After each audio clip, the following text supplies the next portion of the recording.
It began on a windless Tuesday night in the quiet town of Marlow, where parking lots were usually as uneventful as the homes that surrounded them.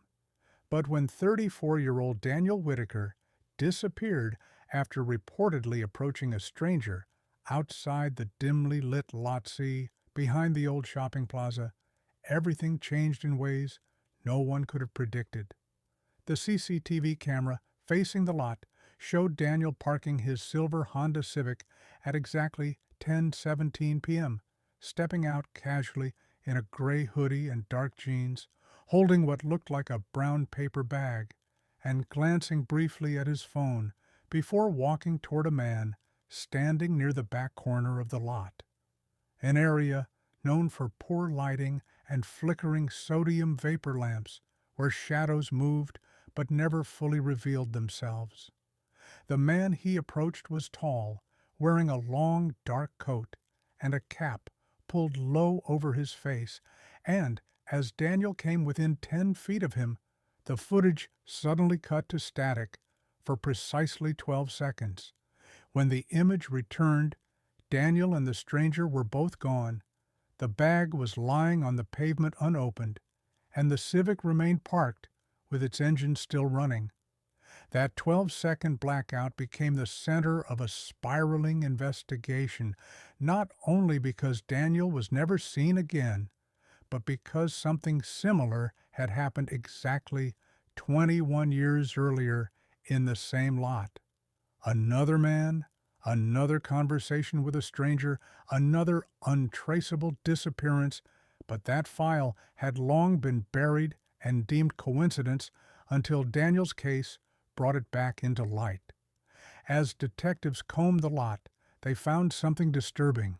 A single playing card, the King of Spades, lying face up near where the stranger had been standing, and on the back, in smeared red ink, the numbers 1227, which turned out to be not a time or date, but a locker number in the now closed Marlow bus station across town, abandoned since 2014 due to structural issues. Obtaining access required a city permit and weeks of negotiation, but when the team finally entered, they found locker 1227 rusted shut, and inside a shoebox wrapped in aged butcher paper containing newspaper clippings of missing persons from multiple states, all men in their 30s, all vanished near public lots, all dating back to 1973, each article marked with a red X in the corner. Among them, a photo of Daniel taken from an angle no one recognized, possibly moments before he vanished, and written on the back in the same red ink. He was curious. He asked. This clue sent the investigation spiraling into a maze of past cases, strange symbols, and unspoken connections between what had always been brushed off as urban legends, the parking lot phantom, as whispered about in late-night radio broadcasts from the 80s, a man who appeared in desolate public spaces, offered something unknown, and left behind no trace but silence and cold air.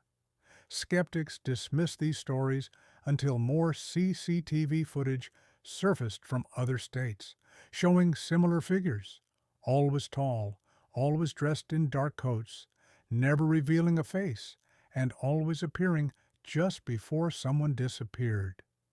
Pattern recognition software linked the walking gait of these figures, suggesting it may be the same person, or something that looked like a person, repeating over decades.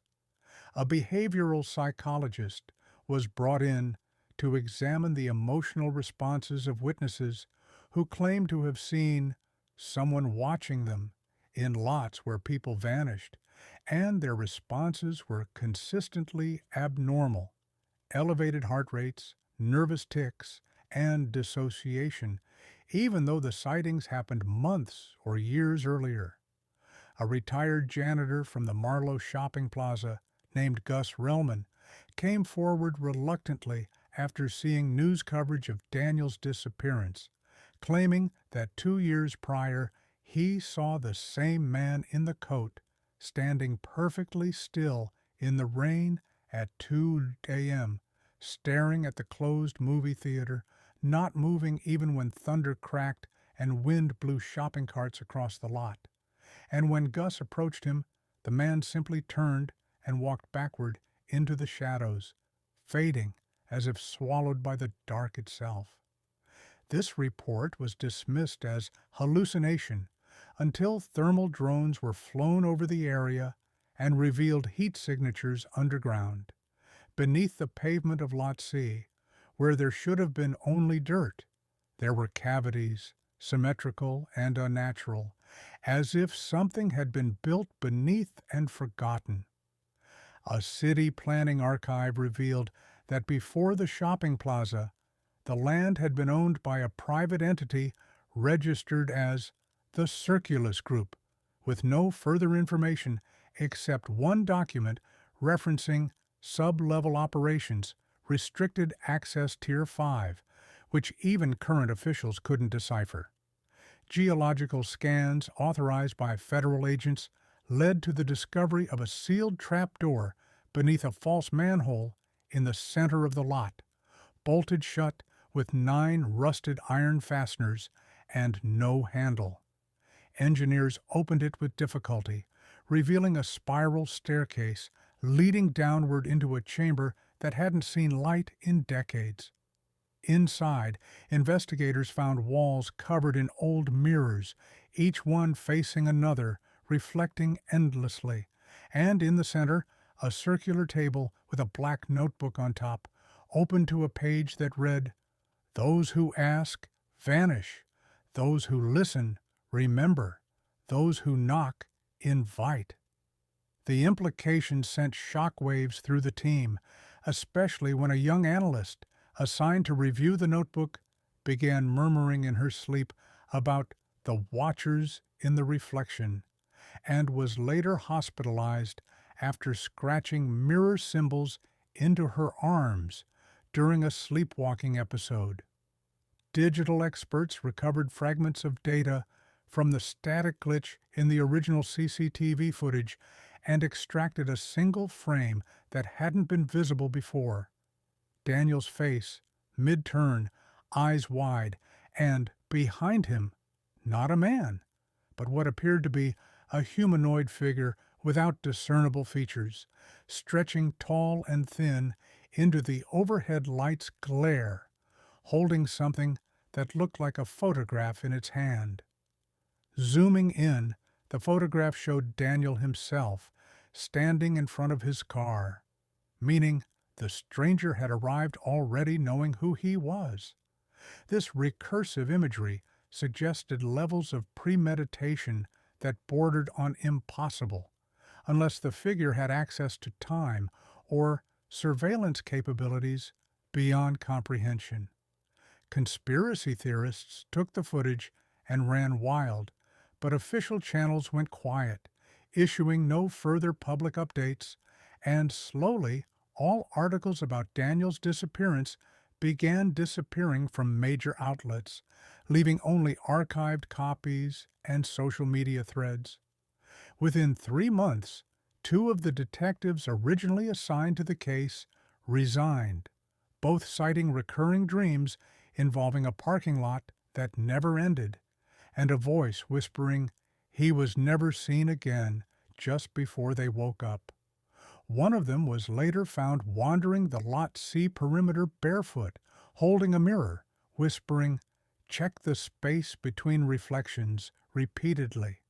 Security was increased, and the plaza eventually shut down, but before the final closure, one final CCTV clip surfaced from an ATM camera facing the lot. The date was exactly 1 year after Daniel vanished, and at 10:17 p.m., the same time, the same man in the same coat appeared in the same corner of the lot, standing still, facing the dark, until a passing car's headlights caused the image to distort briefly, and when it cleared, he was gone. No footsteps, no sound, just a single card left on the pavement. The King of Hearts this time, with a new number, 32 from 4, written on the back. The number was traced to a parking permit issued at the downtown library, 4 blocks away, registered to a woman named Esther Kane, who had gone missing in 2009 under similar circumstances.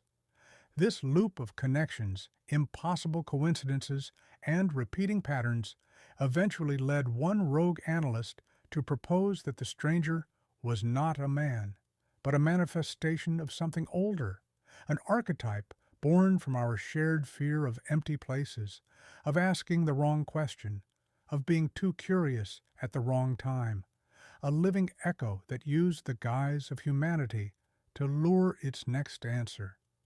Whether Daniel met a person or an entity that night no longer mattered. He had joined the others, vanished into the data void, and only the parking lot remained, silent, cracked, and waiting for the next question to be asked.